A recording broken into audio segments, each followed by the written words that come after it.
Ekitabo kya Zaaburi eshura ya 72. Zaaburi y'okushabira abagabe.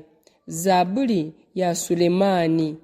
Ohe omugabo okucwa emanzi omu buryo bwawe, ayi Ruhanga, n'omwana we omuhe okwishikirira kwawe.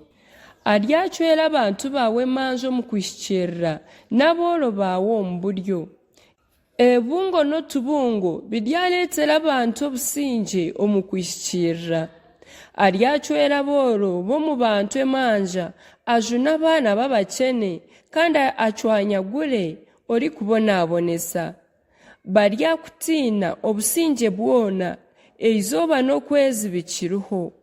Aryija nk'enjura erikugwa aha bunyansi butemere, nk'orutonyerera ori kutonyerera y'itaka.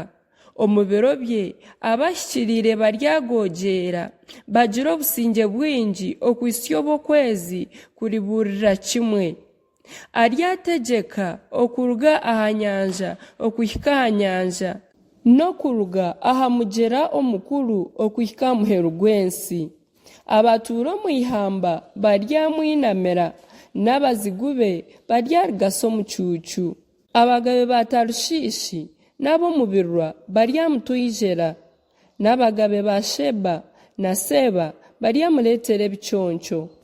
Ego abagabe boona baryagwa bajumara omu maisho ge, n'amahanga goona gamuheereze.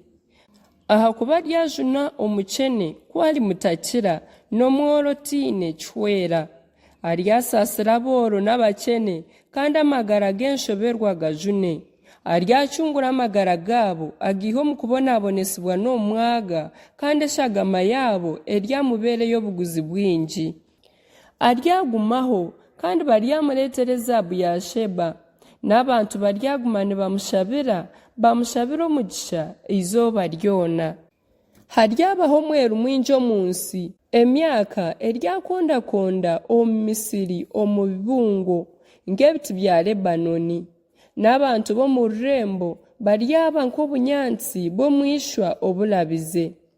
Iziina rye ryagumaho ebiro byona, n'okurangaanwa kwe kuryagumaho eizooba kuririba rikiriho. Kandi omuri we abantu boona nimwo bariheerwa omugisha, amahanga goona garyamweta oine omugisha. Mukama siimwe, niwe Ruhanga wa Isirayeli, we wenka akora eby'okutangaza. Kandi iziina rye ry'ekitiinisa risiimwe ebiro byona, ekitiinisa kye kiijure ensi yoona. Amiina kandi amiina. Ebyokushaba bya Dawudi mwene Yese byagarukira aha.